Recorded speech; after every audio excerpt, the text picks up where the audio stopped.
because you're about to listen to The Sick Podcast with Tony Marinaro. 55 seconds left in the penalty, a minute and 27 seconds left in regulation time. Boston 4, Montreal 3. Lafrenière coming out rather gingerly on the right side.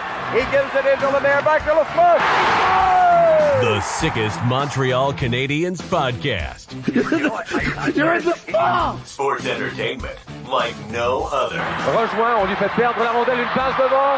Et c'est le dégagement et ce sera la victoire des Canadiens. Coupe Stanley pour les Canadiens, leur 23e de l'histoire. You found the dogs! John, you found the dogs! He found the dogs! And all together, they worked the young team to the top. And now, a 24th Stanley Cup banner will hang from the rafters of the famous Forum in Montreal. The Canadiens win the Stanley Cup. Brought to you by Energy Transportation Group. Driven to be different. 8.6 beer. Intense by nature. And Lacage. If the last time you went to Lacage was when the Habs won the Cup, it's time you went back to Lacage. It's gonna be sick. Marinaro, the Sick Podcast on this Thursday, January 5th at 1 minute past 10 p.m. Eastern, and the Montreal Canadiens lose again, this time by a score of 4-1 to the New York Rangers, but ça sent la coupe, because that's what Shane Wright was skating around on the ice at the end of the game. Oh, yes, Team Canada are your gold medal winners at the World Junior Championships. They got out to a 2-0 lead on goals by Dylan Guenther and Shane Wright. And then in period number 3, in less than a minute, Czechia struck just like that twice. They tied the game at 2. And you go to overtime. And at that point, there's 2 things that are going through your mind, or maybe 3 things. Number 1, you're saying, oh no, Czechia has the momentum now because they tied up the game, and who knows what the spirits are like in the Team Canada dressing room at the end of the 3 periods of play. Number 2, you're saying, Canada usually ends up winning these games in overtime. Are they going to find a way? And number 3, you're probably saying, Connor Bedard's probably going to be the hero again. As it turns out, Connor Bedard was not the hero tonight. He wasn't able to score any of those big goals that he scored throughout this tournament. He still finishes the tournament with an incredible 9 goals, 14 assists, 23 points in 7 games. Shane Wright got a big goal for Canada. We've been waiting for him to do something significant in this tournament. He scored a beautiful goal, to tell you the truth, to give Canada a 2-0 lead. And you know what? It was not the best tournament for him. 7 points in 7 games. Connor Bedard got that in 1 game alone. But I guess in the end, he's the captain of this team, and his mandate was to win a gold medal. And he was able to do just that. And he probably saved his best game for last, which is, that's also a pretty important thing. What can you say about Dylan Guenther with 2 goals? He was absolutely fantastic. And Joshua Roy, a former 5th-round pick of the Montreal Canadiens, looking more and more like a steal with each and every day, picks up the big assist in overtime. For Czechia, this one has to hurt because, you go to an overtime that is played 3-on-3, and losing in overtime sucks. Winning in overtime is great. Losing 3-on-3, it's not easy. And even though most of us are Canadian, and we're probably happy that Canada won, obviously, for, those reasons, I think we can all agree that as much as there's a flair for the dramatic, and as much as it's exciting, it just kind of sucks in a way that a game that is meant to be played 5-on-5 is determined with a 3-on-3 in overtime. It's like when you're watching soccer, the game is played 11v11. Actually, the game in hockey is actually played 6v6, we should say, because we got to include the goalies, of course. And in soccer, it's 11v11.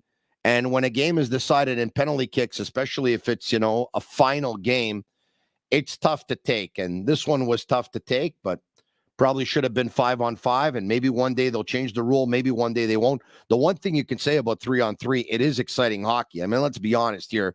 You have all kinds of open ice. You have all kinds of room. You have all kinds of space. And, you just try and get the puck to the on the stick of your best player. And Connor Bedard was out there for a couple of shifts in overtime. And They tried to get him the puck, and he wanted the puck. And unfortunately for him, he wasn't able to get it done. But my God, if you saw the way he handled the interview at the end of the game where he was asked about his performance and the numbers that he put up, and he basically looked at the interviewer and said, "This is not about me. This is about those group of guys. This is about this team." The team won the gold medal. And my God, I mean, 17 years old, 2005, the youngest player at the tournament, so young, he's got to play with a full mask because he's not 18 years old yet. And he handles that interview like he's a seasoned NHL veteran, 8 or 9 years in the National Hockey League, like 26 or a 27-year-old would, maybe even better than that. And it's pretty cool. And you got to hand it to Canada, who opened this tournament, losing to Czechia by a score of 5-2. And, they were in the papers and for the wrong reasons, and guys were calling out, Shane Wright and was it Shane Wright or was it Fantilli? I think it was Fantilli and Bedard, if memory serves me well, that were trying the Michigan and stuff like that, saying we're not going to win this tournament doing the Michigan. You didn't see another Michigan for the rest of the tournament. I don't think that's why they lost game one. But anyway, they faced a lot of criticism and they were able to bounce back. And you had a feeling that they would win before the game because were they going to lose twice to Czechia? You probably thought not, but what a close game. What a great tournament. Yes, there were a couple of blowouts, no doubt about it. I mean, Austria was blown out a couple of times and Germany too, and the Swiss as well. But what a great, great tournament it was. The Canadiens are not going through a great sequence. And I told you, and I'm going to tap myself on the back for this one. Probably in around the 10th, 11th, 12th of December. One of the things I said right here on the Sick Podcast, and you're watching live right now on YouTube, and you're watching on Facebook, and you're watching on Twitter. Good evening. Grant McCagg of Recruits and recruits.ca is going to join us in about 30 seconds or so. But the Sick Podcast is brought to you by Lacage. If the last time you went to Lacage was when the Habs won the Cup, it's time you go back to Lacage. The menu will surprise you. I was at Lacage LaSalle, as a matter of fact, tonight for the first 2 periods of the game and came back to watch the third so I can get ready for the podcast. Of course, brought to you by 8.6 Beer, intense by nature, the beer for those who follow their instinct and live their passions in order to make their mark. And brought to you by Energy Transportation Group, a leading full-service logistics provider serving all of North America, driven to be different. I was saying, I told you here on the Sick Podcast, and I told you on Jean-Charles Lajoie's Premier Compteur radio show at BPM Sport 91.9 on your FM dial. And I also told you on Jean-Charles Lajoie's JC at TVA Sport TV show, weeknights between 5 p.m. and 7 p.m. I was telling you leading up to December 17, I said between December 17 and January 5th, when the Canadiens come back from the long road trip, including the game versus the Rangers, I don't see the Montreal Canadiens picking up too many points. As a matter of fact, I see them losing a heck of a lot of games. And when all is said and done, the Canadiens are going to be either 27th or 28th in the standings out of 32 teams. And as it stands, after January 5th, which was tonight, the Canadiens lose to the New York Rangers by a score of 4-1. The Canadiens are 27th in the league with 33 points in 39 games. They're 2 points up on the Arizona Coyotes, who hold 2 games in hand, 2 points up on the San Jose Sharks, who have played the same amount of games as the Montreal Canadiens. So I hate to say I told you so for some of you who actually doubted me or didn't like my prediction, but I saw this one coming from a mile away. I wonder if you did too. I'll ask the same question to Grant McCagg of recruits.ca. He's a former scout with the Montreal Canadiens. Grant, what's going on? Can you pick my lottery numbers there, Tony? You know what? To be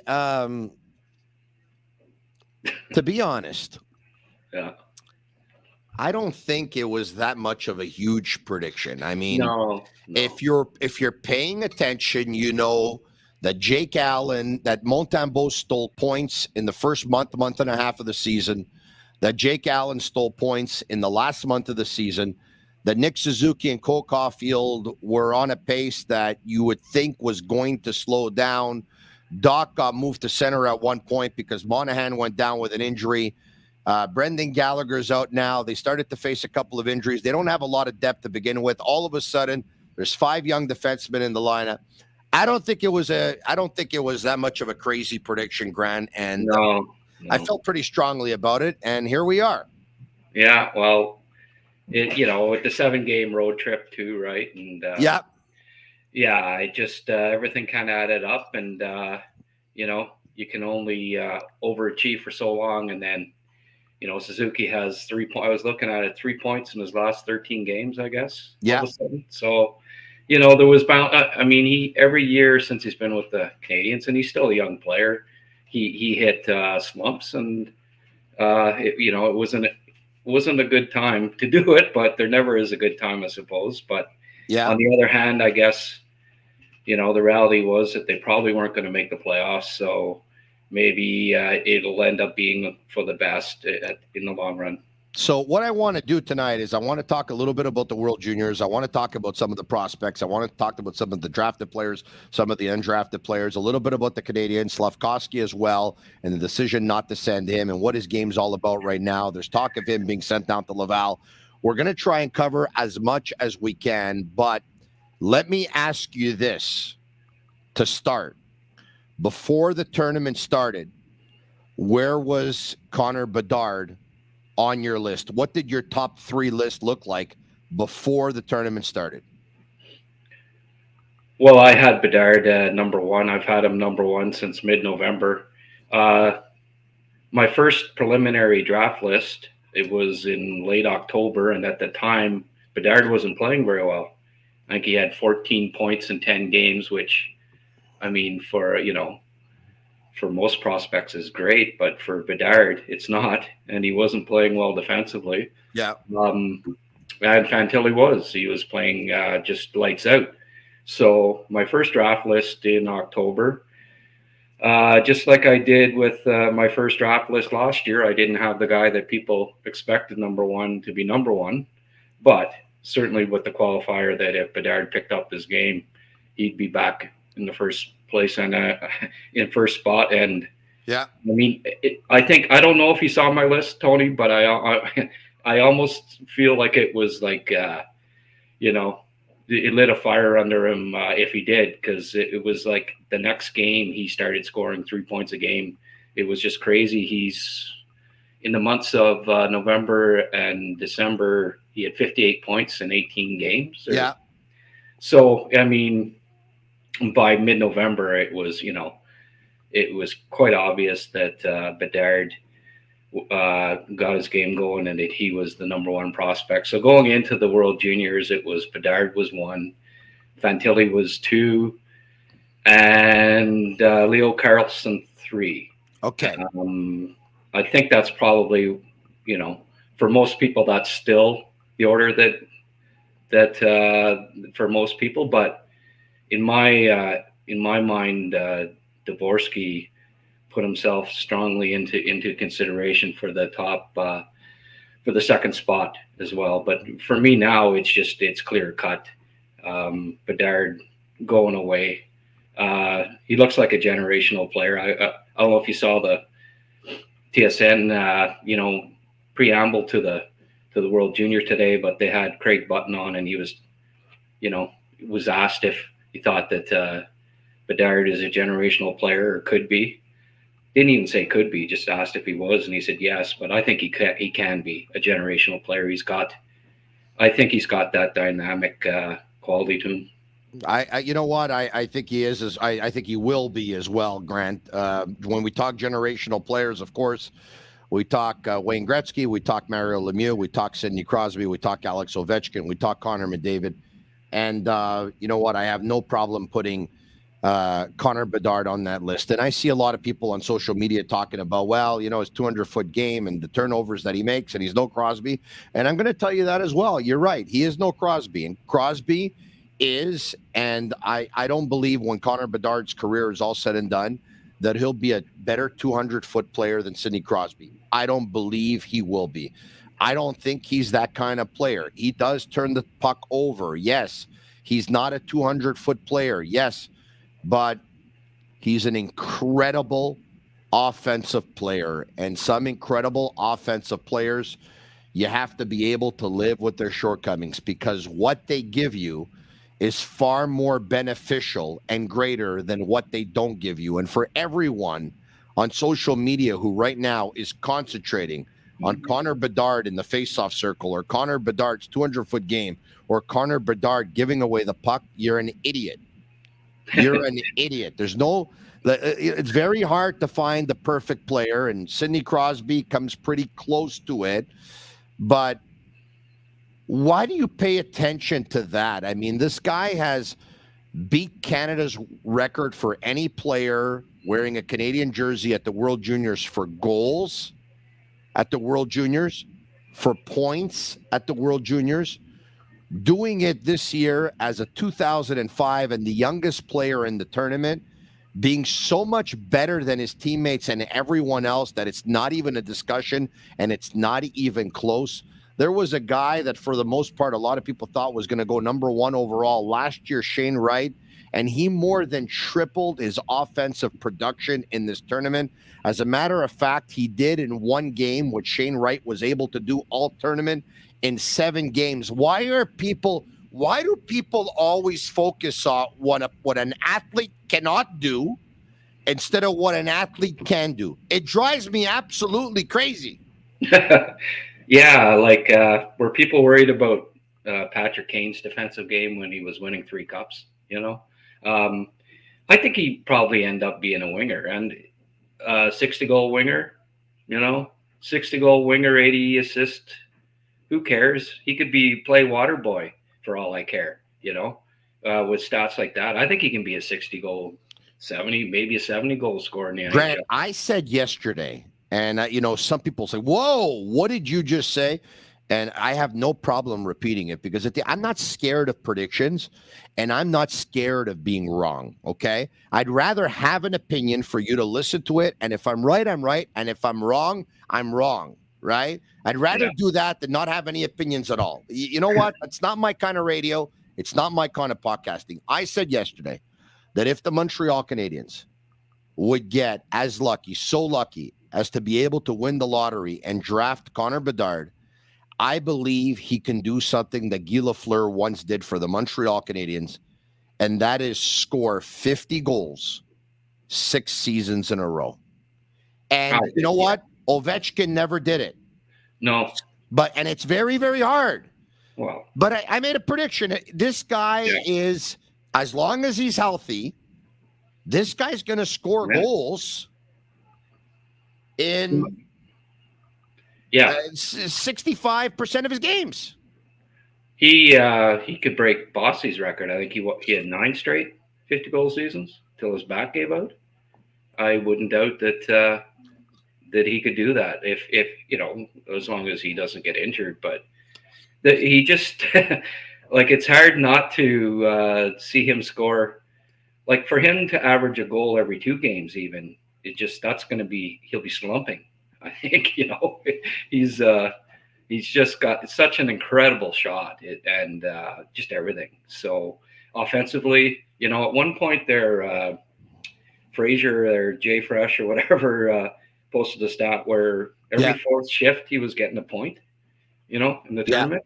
Yeah. I mean, that's just, no one's, Lindros, remember how dominant Lindros was at that age? Yeah. He just blew him, just no comparison as far as production goes. Yeah.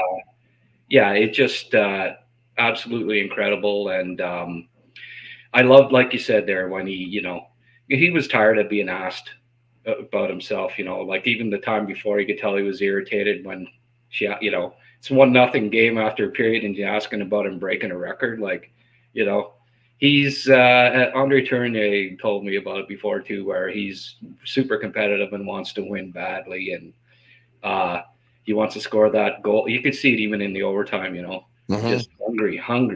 Like, I'm the guy. I'm going to end this, And then that goal that he scored in the overtime, Tony. That the last game, that was just amazing. Yeah, it was really something else. All right, okay. Shane Wright, your thoughts on his game? His game today? Yeah, on his game tonight. Yeah, big goal. I thought maybe he meant for the tournament, but no, he didn't play too. I thought he played better tonight than than in several games in the tournament. Like overall, I wasn't real happy with his tournament. He didn't have an even strength goal till today. He scored a very nice goal. He worked hard today for the most part. I thought he had his best game of the tournament today. I thought. The second goal that the Czech scored, I'm not sure what he was doing while he was out at the point. He should have been covering the slot, which is where the puck ended up going and going in the net, and everyone got caught puck watching. But he's the centerman, You can excuse the winger a little bit with that, but what's he doing out covering the point? He was kind of in no man's land there. So that part of it, I was disappointing. But overall, he competed hard. He could have had 2 or 3 goals, I thought, tonight, with a little luck. And that was his best game of the World Junior, I think. Joshua Roy, 2 goals last game, gets a big assist tonight on the game winner in overtime. What a great play he made. Of course, they're on a 2-on-1, and the defenseman goes down, and he goes around them, and he passes the puck over to Dylan Guenther. 5th-round pick by the Montreal Canadiens. That looks like an incredible steal by Trevor Timmins, an incredible steal by Trevor Timmins. So now the big question is, can his game translate to the National Hockey League level? Sure. He's showing that he can kill penalties. Like even if he doesn't crack the top 6 in Montreal's lineup, I think it's important that you're able to play a good enough 2-way game, that you can play a third line role until perhaps you do get good enough to play in the top 6. Sometimes offensive type, smaller players, like that, they say, well, if he can't play in the top 6, he can't play. But Roy has demonstrated that he plays a 200-foot game. He's good penalty killer. He's so intelligent. On top of being skilled, and we've seen his skating come a long way. Like I don't see. I saw no issues. The pace of those games, some of those games, Tony, were faster than some NHL games that I've watched this year. Really, really fast hockey, and he had no issues whatsoever keeping up for the most part. So I don't see it holding him back because he's so smart and so skilled. Luke, it didn't hold back Luke Robitaille, didn't hold back Steve Shutt. It's not going to hold back Joshua Roy, I don't think. Yeah. Hey, listen, there's a lot of folks on YouTube live right now who are saying Grant hates Shane Wright. And before you say anything, Grant, I'm going to say this. Folks, the word hate is a big word. I'm sure that Grant does not hate Shane Wright. But, but here's the deal, folks. He doesn't have to love him. He doesn't have to love Shane Wright. I mean, just because you love him, he doesn't have to love him. Just because you like him, he doesn't have to like him. You could say whatever you want about Grant, but when most people had Shane Wright number 1 on their list, at one point last year, Grant told you he didn't have him at number 1. He told you he didn't have him at number 2. And he told you he didn't have him at number 3. And as it turns out, he ended up being drafted number 4. And this season, he spent a lot of time in the American Hockey League. And at the National Hockey League level, I believe he's got a goal, and it was just against the Montreal Canadiens. He is not convinced at the NHL level. He's played a lot better at the American Hockey League level. He went down to play this World Juniors. Up until tonight, everyone was waiting for him to do something significant, which he did tonight. But he finished the tournament with a very underwhelming 7 points in 7 games for a guy who on most people's lists a year ago was number 1, okay? And he got overshadowed by a lot of players in this tournament. There's a lot of players in this tournament who had a better tournament than Shane Wright. He doesn't end up making the All-Star team. If there would have been a second All-Star team, he wouldn't have made that one either. And if there would have been a third All-Star team, he wouldn't have made that one either. Grant, you correct me if I'm wrong. So you know what, folks? For all of you saying that Grant hates Shane Wright, he doesn't have to love him, man. And so far, Shane Wright has been underachieving and underperforming and has been underwhelming. So I don't know why you're giving Grant a hard time. I really don't. And by the way, if Grant was being unfair towards Shane Wright, I would have taken issue with Grant, and I would have gone head to head with, and I would have told him, what you're doing is not right. I don't have a problem what he's doing, folks. He doesn't have to love him as a player. And I don't know. Since the draft, I've been pretty diplomatic. I do believe, I really don't. I mean, I even come close to criticize him, and there's people that just jump all over it. It's been like that since I first didn't have him first overall last year. Some kind of vendetta that I have or something. All I've ever said from a personal basis, as far as Shane Wright, the person, I have absolutely no issues with him. And I tweeted any tweets that I made going into the tournament and everything were in support of Shane, and throughout the tournament wanted him to do, I wanted him to lead Canada to that's more important than any, I don't want Shane Wright to score. That's not my attitude at all with Shane Wright.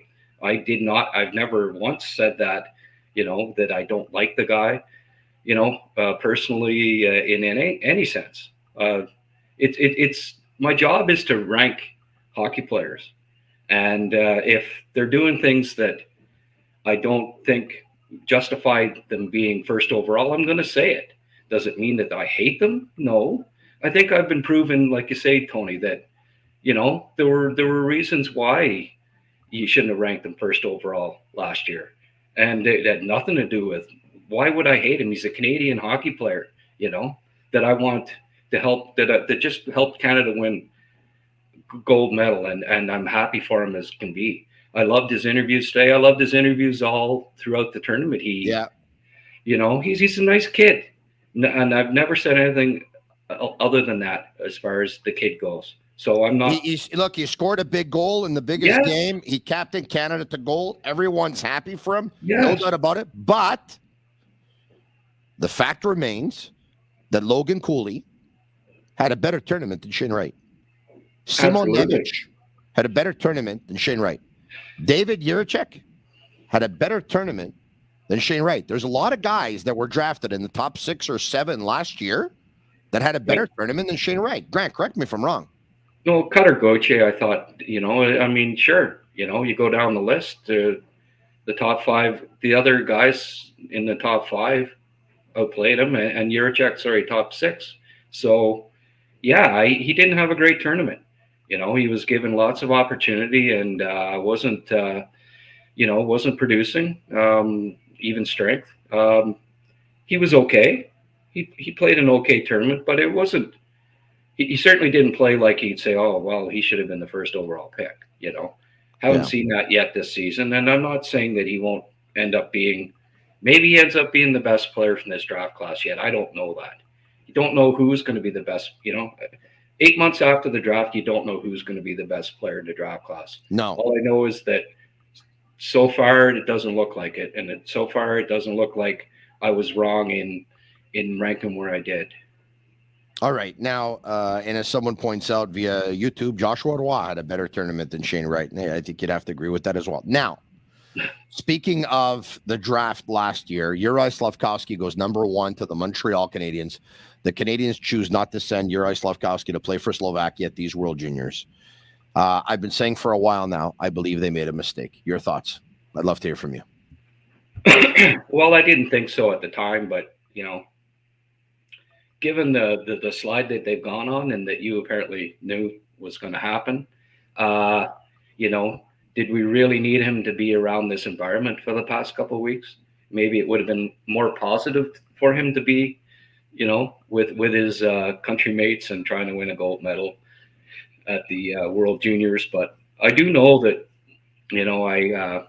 I was fortunate enough to have a Q&A with him through his father in the fall there that I put up on my website. And I asked him, would you like to play in the World Juniors this year? And he said, well, no, I want to play Montreal, I want to play the whole season in Montreal. And, I'm sure he's not going to come right out and say that, probably, if, depends on how the question's asked and the context and stuff. But that, I believe that that, you know, deep down in his heart, he thinks he's an NHLer. He thinks he should be playing in the NHL. And so, you know, from that regard, no. But I also think that maybe, you know, he's getting a lot of teaching and he's learning a lot.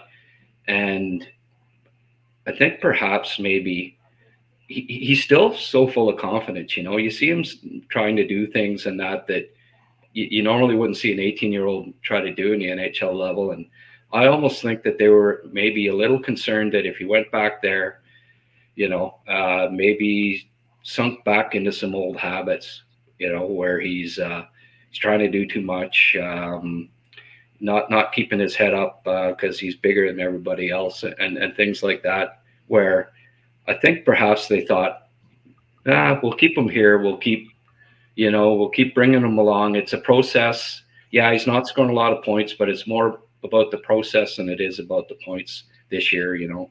Grant, I'd be willing to bet that a couple of nights ago when he was in his hotel room and he was watching Slovakia play Canada at the World Juniors, I'd be willing to bet that he wishes he would have been on that ice. Yeah, I know. And I was thinking the same thing, you know, especially when, you know, geez, do I want to be on the ice losing 9-2, you know, games 9-2, or would I like to have been helping my team? And yeah, I mean, but, you know, that's hindsight, right? You don't know at the time, and they didn't know that they were going to start losing game 7-2. They didn't know that Gooley and Savard get injured. They didn't know these things. So I hear you. You know, what I do know about Matrix Home Fitness is that it's you know, quality fitness equipment. Bring it home. Discover a club quality workout in the comfort of your own home. Visit matrixhomefitness.ca.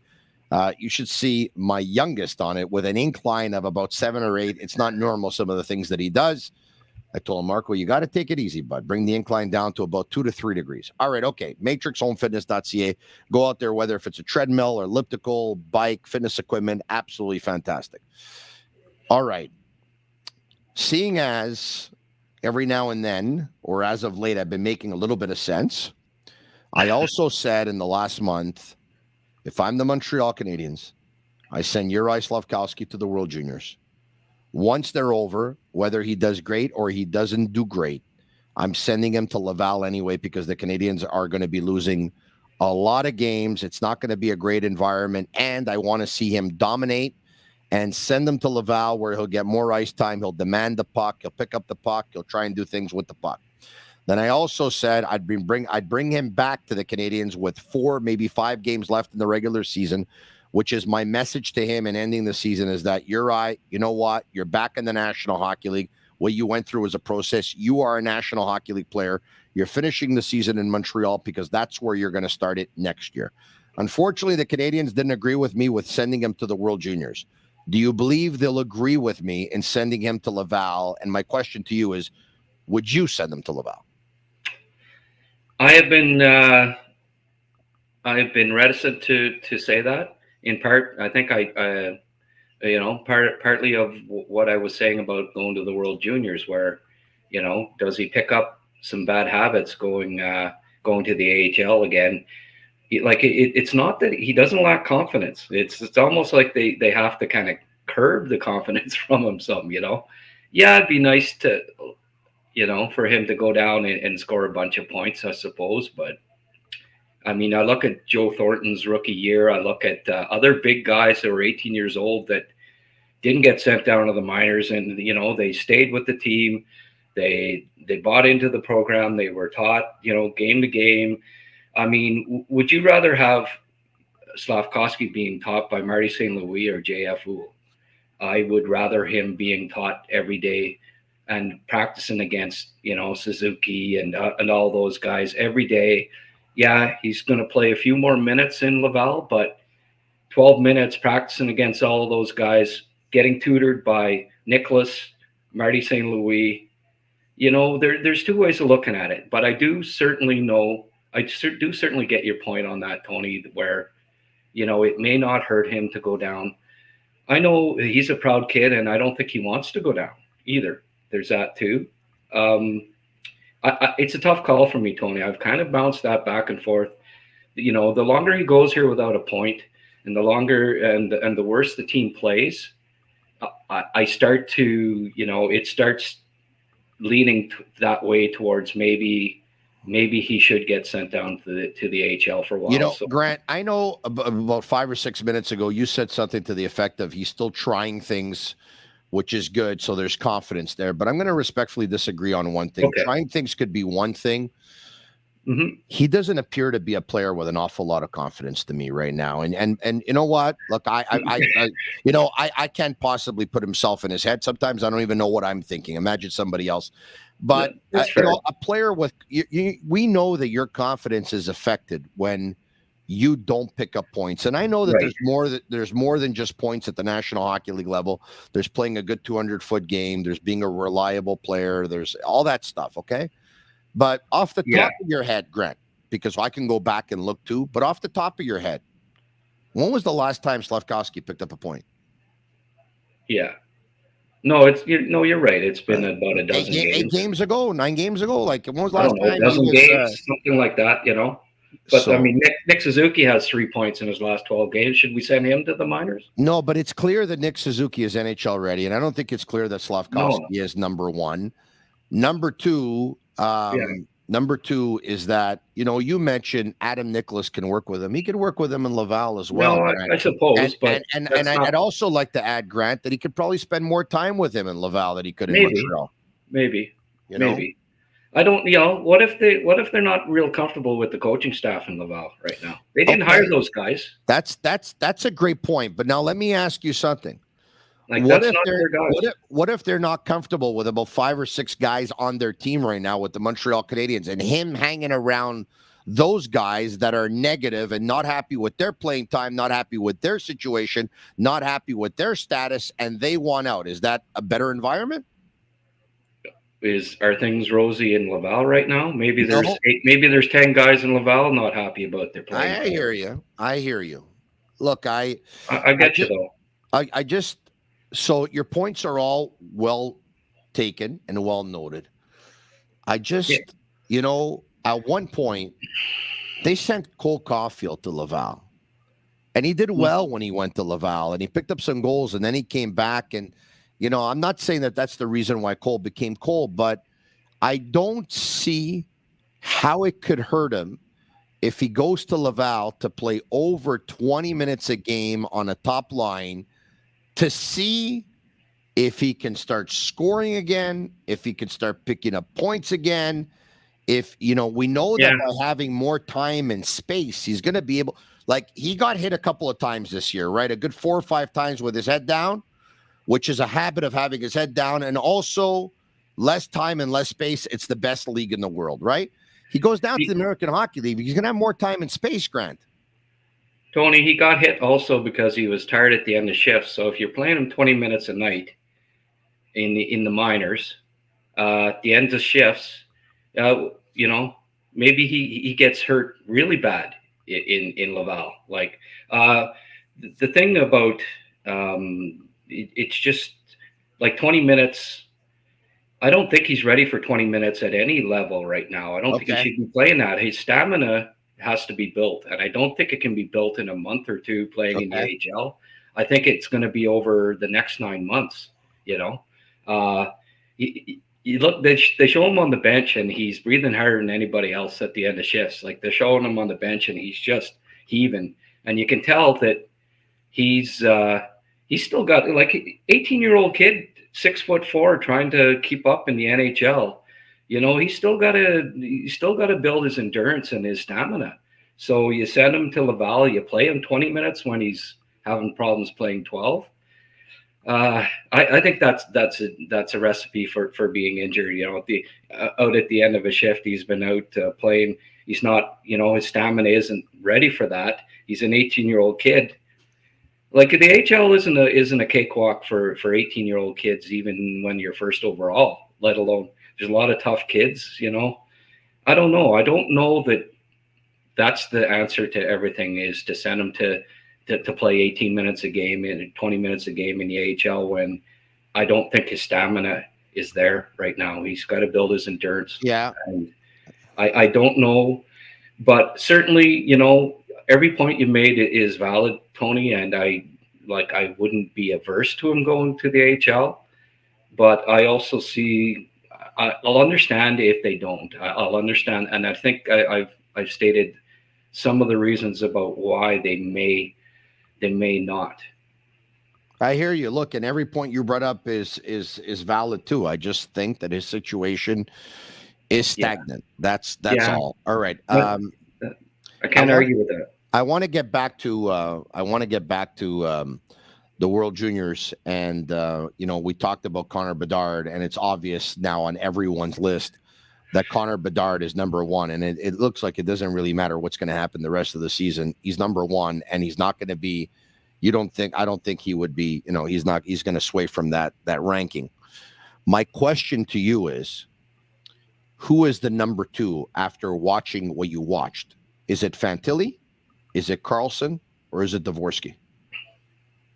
Yeah, it's far too early to certainly, to make any declaration. At this point, they're so close to me. They're all different players, Yeah. I think what it's going to come down to a lot is how they do the rest of the season and at playoff time. From a 6-game tournament, you take things from it, but it's certainly only at the absolute most, it's 1/5 of pertinence as far as the total, the total year and their draft year. It's a piece of it, and I thought before the last 2 games, I thought Carlson and Dvorsky had closed the gap on Fantilli to the point where Fantilli, might be 4 now.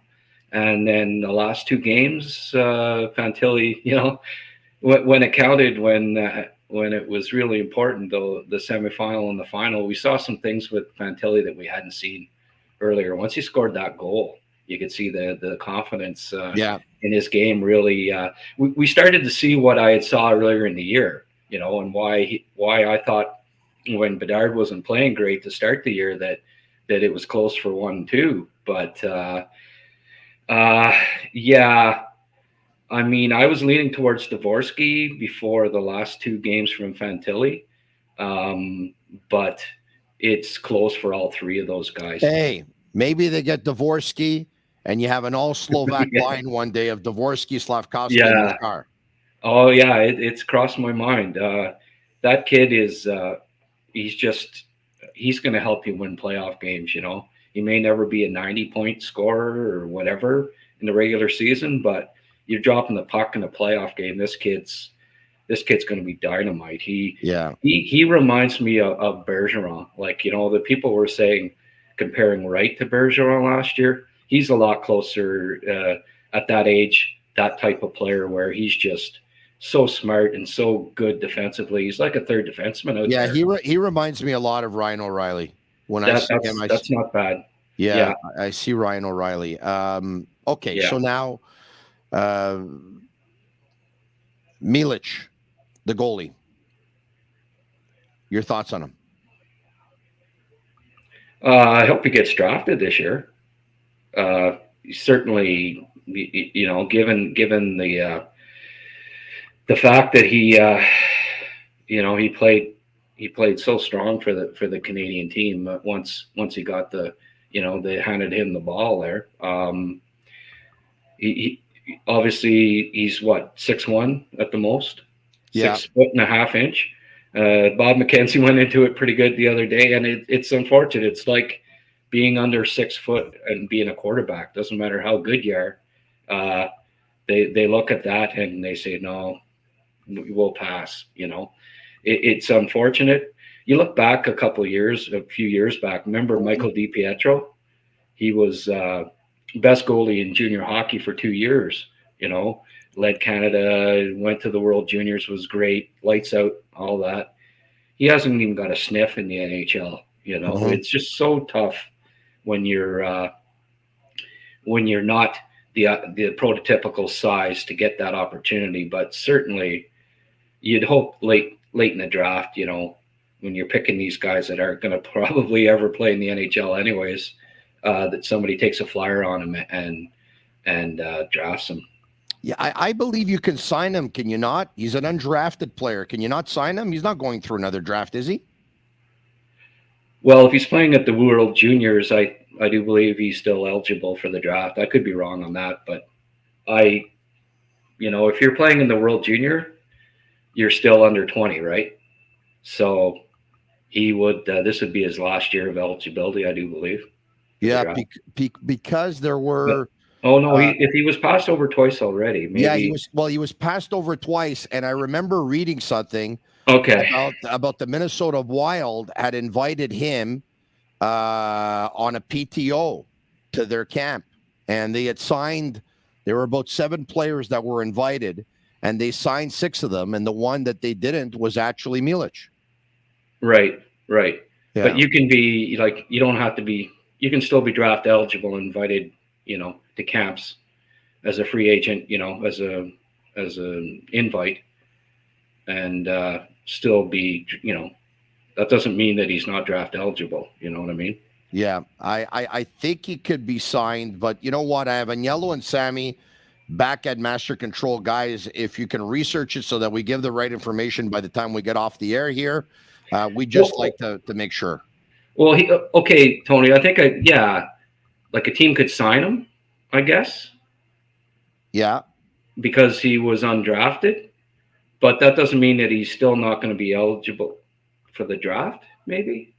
Tony, you got me on that one. No, and listen, I got myself on that one too. Yeah. So I'll ask Agnello and Sammy. Yeah. To basically, because look, we can't research it while we're doing a show here. So they'll research it and we'll see what they can come up with. But, a lot of people have been talking about him, and he had some ups and he had some downs. But I think when the more important games, this guy bounced back. I mean, he had a shaky start to the tournament, but he bounced back. So. Yeah. No, Owen Beck. Owen Beck. Talk to me about him, because obviously there was an injury. Owen Beck is the guy who gets called. I know you're very, very high on him. I believe you probably thought that he was going to be on this team to begin with. And that's look, that could definitely been. He played pretty good last game. You talked about a smart player. You talked about Dvorsky before and playing a 200-foot game. I mean, Owen Beck's a good hockey player. Yeah. And so is Kapanen. I was impressed with Kapanen's 200-foot game at the World Juniors as well. He was solid. Almost he won 1 player of the game and could have won 2. The 2 of them they have middle center potential all day long, both of them. There's going to be quite a dogfight down the road for that second and third center spot. And partly depending on where Dach ends up playing, but certainly both of those guys have shown that they could be really good number 2 and number 3 centers down the road. Beck's, Beck. It's unfortunate that he didn't make the team, because I really think he was the ideal player for that team, and I think he could have played a third line role and been very effective. And given the little bit of time that he did play, I thought he was quite effective. It's hard, as you know, to sit in the bench most of the time and come in there and be effective. And I thought he did a really good job. 3-on-3 hockey to determine a gold medal. Your thoughts? Beats a shootout. That it does. Yeah. Personally, I think if you're going to go that route, I'd go 4-on-4, but you can't dispute that it's entertaining. It's highly entertaining. It's end to end. It's like pond hockey. All right. Okay. The Canadiens, let's get back to them. What do you make of all the criticism of Marty St. Louis lately? You've seen, I know you're very, very, you're omnipresent on social media. You've been reading it. He's not a tactician. He's not this. He's not that. He's not winning games. Yada, yada, yada. What do you make of it? I actually haven't seen that much of those criticisms. Maybe they're just replying to me then, because I didn't watch them tonight. I think I mute. 10, 15 years on Twitter, Tony. You mute. You have a tendency to have a pretty good idea after a while of who the whiners and complainers are after a while, and you mute them, and you don't see a lot of that stuff. All right, we got our answer. Are you ready? Thomas Milic will turn 20 years old in April. Right. Therefore, he's not eligible for the draft, as all North American players must be under 20 by December of the draft year in order to be selected at the draft. He is considered an undrafted free agent, so any NHL team can sign him to a contract at any point.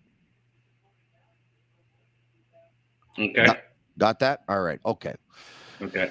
So we got that out of the way. The Habs, Marty St. Louis, even though he knows that they're in a rebuild and it's been very, very clear to him, obviously there's some frustration mounting because he's starting to hear it, that also it's not about losing, it's the way you lose, and the Canadians are losing bad and this and that and whatever. And I wish a lot of people wouldn't have gone with this, and I'm going to tell you why. Because this narrative has been coming up a lot lately, because it's just one, losing is one thing, this is losing badly, blah, blah, blah. You know what's going to happen? What happened tonight? They're going to try so hard to not give up the 9, the 8, the 7, the 6, the 5 goals that they're going to play tight. They're going to bottle up. They're going to tighten up, or I should say bottle down and tighten up. They're going to try and play much better defensive hockey, and the games are going to be a lot less entertaining. Tonight's game at the Bell Center was a snooze fest. Over 17 minutes in, the Canadians didn't have a shot on goal. Yoel Armia gets the only goal for the Canadians. Is able to pounce on a loose puck within 3 or 4 feet of Yaroslav Halak. I think the Canadians' best scoring chances, one hopped over Armia's stick and one hopped over Edmondson. Other than that, it was not an entertaining game. And I'm telling you, for all the media that is coming out and saying that losing is one thing, this is no way to lose, I think you're going to end up seeing a lot of boring games between now and the end of the year. I hope I'm wrong. No, that could be the case, but if you got 4 or 5 rookie defensemen playing a lot of nights, may not be boring for the other team at some nights, but I still think there's going to be some high scoring games, but hopefully it's not just the other team that's scoring the goals. But that might be the case, but certainly so far anyways, Marty's not nearly as conservative as the last few coaches have been. So I'm hoping that won't be the case. A lot of eyes were on Alexis Lafrenière tonight from Saint Eustache, Quebec. He was a healthy scratch the other night. He's still looking for an identity. His career hasn't gone exactly the way he probably would have planned it in year 3 of his 3-year entry-level contract. Tonight he played 13 minutes and 29 seconds. He was scoreless. He was pointless. He had 1 shot on goal. He was a +1 in the hockey game. A lot of talk of the Rangers probably trading Lafrenière. I don't know what would be the price to pay. I have a feeling that if they do, watch out for Vancouver, where his former agent is now part of the management team there. And if I had to guess, I would say that if Lafrenière gets traded, he's going to Vancouver. But if he does get traded, a lot of people will say, why didn't the Montreal Canadiens go after him? Is that a player that you would be interested in if the Rangers decide to move him? And if so, what's the most you'd be willing to give up for him? Oh, yeah. I'd trade for Lafrenière today, for sure. I'd give up Dach for Lafrenière. I think that's, 2 recent top 3 picks. That would be my offer.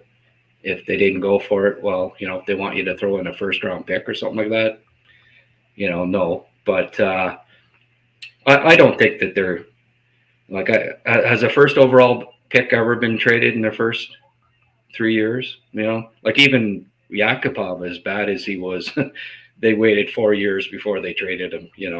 I don't believe the rumors that they want to trade him, or even Lafrenière. It's too early in his career. I think it's just people are overreacting a bit to him, sitting out a game and being on the fourth line for a bit. I think that there's people are going to have to be patient, and that he'll eventually get going again. And I think it's Gallant's way of trying to give him a kick in the rear end, get him going. He was great in the playoffs last year. I thought he was one of the Rangers' best players. So it's probably just a bit of a lull and a bit of a wake up call for him. That's what I think they're doing, and you'll see him get his game back together and be a vital part of their playoffs again this year. So the most you'd be up is Kirby Dach. So that leads me to believe. Yeah. You believe Dach's a winger more than a centerman? If he can't win faceoffs, he's going to have to be, I guess. He plays more of a center game, other than the fact that he can't seem to win even 40% of his faceoffs, and there's no regular NHL centerman that can't win 40% of their faceoffs. So that's the part of the game that's still got to come for him for sure. But he's pretty responsible defensively. He can keep up with the pace at center. Yeah. Good puck possession guy. Distributes the puck well. So he's certainly got centerman qualities. But there's lots of question marks with Dach yet too.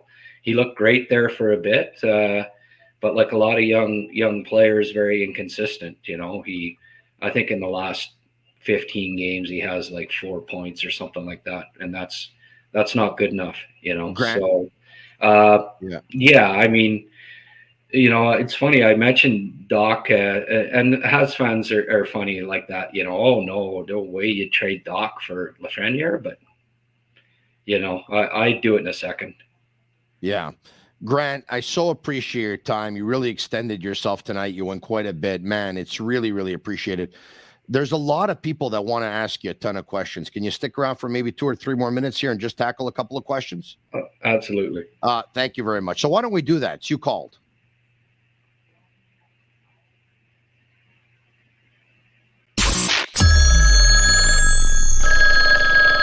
You called. Presented by Playground. Actually, you messaged or you questioned. It's brought to you by Playground, your premier gaming destination, located just over the Mercier Bridge, only minutes from downtown Montreal. So why don't we get to some of these questions? Let's go for it right now. This one coming in from Tony Marinaro. Tony, does Grant think Michkov goes into the top 5, even with the uncertainty of Russian players, or can Montreal steal him with Florida's pick in the top 10, which is currently pick number 9? Grant, where do you see Michkov going, knowing that he's signed in the KHL and he's going to have to be there for at least a couple more years? That's the $1 million question this year. I have no idea where he's going to go. There's a lot of teams that I don't think will draft a Russian at all this year. Not only the uncertainty of Ukraine and Russia, the war, but also, he's got several years left on his KHL contract too. Nobody's getting to scout him this year. And there's a lot of teams that don't even have Russian scouts this year. They can't get money they can't pay their scouts in Russia because they can't get money into Russia. There's a lot of teams that I've talked to that don't even have Russian scouts this year, and they can't go in and see him, and he can't come here to play. So how do you draft a kid that you don't even see live in his draft year in the top 5? It's going to take a lot of chutzpah. The only guy that I could see that'd be something Irisman would do. He's done it before, like Vichelnikov last year. Nobody in North America saw this kid. I think they scouted him just on video, but he was lights out. every scout that I talk to, you know, have you seen Bichelnikov? Do you have him on your list? No. And I kept looking at him, and he was just like, he looks like the next Datsuk. And who drafts him? Detroit in the second round in the mid 40s last year. So if any team is going to do it, nobody was drafting Russians when Yzerman drafted Vasilevsky 21st overall, let alone goalies. Yeah. It's the type of thing that's a Steve Yzerman type move, but I don't believe Montreal is taking any Russians this year. I've been talking to a few guys and stuff, and my understanding and from what I can discern, don't even, it's not happening with the Florida pick. It's not happening with the Montreal pick. It's not happening with any of their picks, I don't think. All right, couple more questions. Here we go. This one coming in from Tony S. What do we do if Slafkovsky does poorly in the American Hockey League? Wouldn't that kill his confidence even more? Grant, is that one of your concerns? Well, sending him down or not? Well, I disagree that his confidence killed to begin with. So, I don't think his confidence is killed as it is. So, no, I don't agree that it would kill his confidence even more, because I don't think he lacks confidence. All right, next. They're all for you, these questions, Grant. This one here coming in from Dimitrios Ritalis. Any thoughts on Gallagher? Any value on the market if Montreal retains part of his salary? Oh, I've been thinking about writing this article for the last few weeks that, maybe it's time to finally shop the guy that, a few years ago it seemed like was indispensable, but they would have to retain salary with that contract. And would be teams interested? I don't know. If they're scouting him, certainly there's got to be a lot of concern, because he just seems like a shell of himself out there, Tony. It's too late to shop him, Grant. Like, he should have been traded before actually signing that contract with the Canadiens. Well, probably. Hindsight is 2020, right? And it's the stock market, right? You trade an asset when it's at a high, not when it's at a low, and you have to know when to sell a stock. And the Canadiens, because of Marc Bergevin's loyalty to Brendan Gallagher and his love, and by the way, we could all understand it, right? Very lovable guy. All of us would take him on our team. But I mean, this car has been going into the garage very, very often in the last couple of years for repairs, and the car is never the same. Next. Yeah. BL Duff. I watch a lot of World Juniors. I've seen a lot of Habs games, and I won't be shocked if Logan Cooley ends up 5 years from now being the best of the 2022 draft class. He seems like the best talent, Grant. No, you can't, the best talent that was at the World Junior. Yeah. I mean, there's a lot of guys. Mintyukov, wasn't even at the tournament. He's lighting up the OHL defenseman. He's just putting up unreal numbers. There's a lot of guys that could end up being the best guy in the draft class. Like, that wasn't a McDavid draft. There's no clear-cut guy that's gonna, that's gonna be the best. So correct. When no one runs away with the draft, then at that point it's anyone's draft, and anyone could end up being at the top. But that's when there's no generational talent, and there's no franchise player, and there's no generational talent, and probably no franchise player in that draft last year. And then it could be anybody. It could be Nemec. It could be Wright. It could be Slafkovsky. It could be Cooley. It could be exactly neither of those. It could be Jiricek. It could be anybody. Could be the guy I ranked number 2 overall, Noah Östlund. Could be.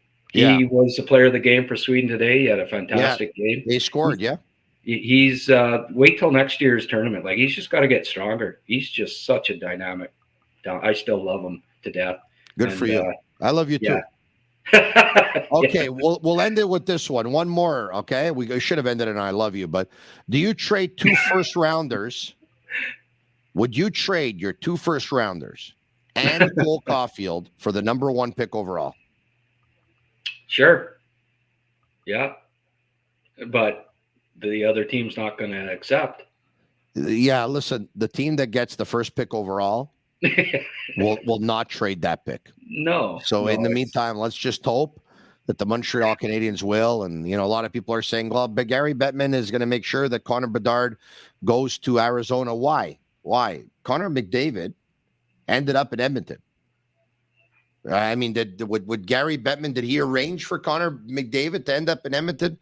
We'll see what can happen. Anything can happen. Obviously, the Canadiens would need to lose more games and need to be more near the bottom to increase their chances of having the number 1 pick. At the end of the day, it's a lottery. It is what it is.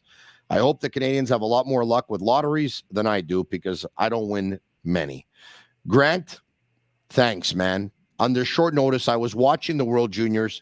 I was seeing you tweet. I'm watching the Canadiens, and I'm like, okay, tonight, who could come on and give me the best show talking about the Canadiens and the World Juniors? And appreciate you thinking of me, Tony. And I did, and that was it. Okay. Thanks again, man. You have a happy New Year, okay? And we'll talk to you soon. Okay, Tony. All right, there you have it. Grant McCagg, former scout with the Montreal Canadiens in the Bob Gainey administration, and now of Recruits and recrutes.ca. It's an independent scouting service at a very, very low subscription fee. The guy puts in a heck of a lot of work. He's in arenas all the time in Ottawa, in Ontario, and he's watching a heck of a lot of tape and has all those stats websites and this and that and whatever.